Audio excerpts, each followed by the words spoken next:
siomay suman. Oh, hindi pa rin exit. Hindi po. Siomay suman. At para po maganahan kayo, ilan po tayo? 1, 2, 3, 4, 5, 6, 7, 8, 9, tatlo ang panalo. Okay, sige pa. Makinig! Ay! Huwag naman. Opo. Mag-try po tayo. Ganito po yun. Okay? Alam niyo po ba yung hep-hep-hooray na game? Parang po siyang ganun kasi tinututok po yung microphone sa inyo tapos kailangan niyo po magsalita at gumalaw. Pero ang magkaiba lang po, tatlo to at saka siopaw, siomay at suman ang gagawin natin.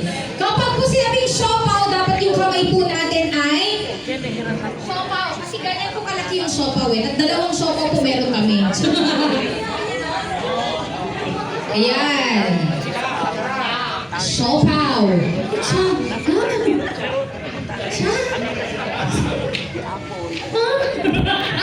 Sige po, siopaw. Yan.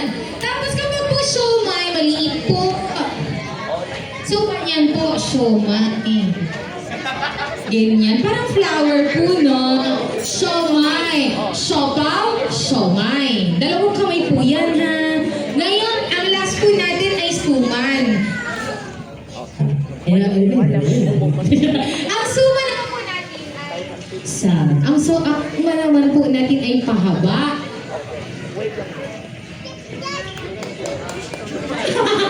Anong klaseng suman daw ba? Nagtatanong pa. Okay, sige po. Isa pa. Siopaw, siomay,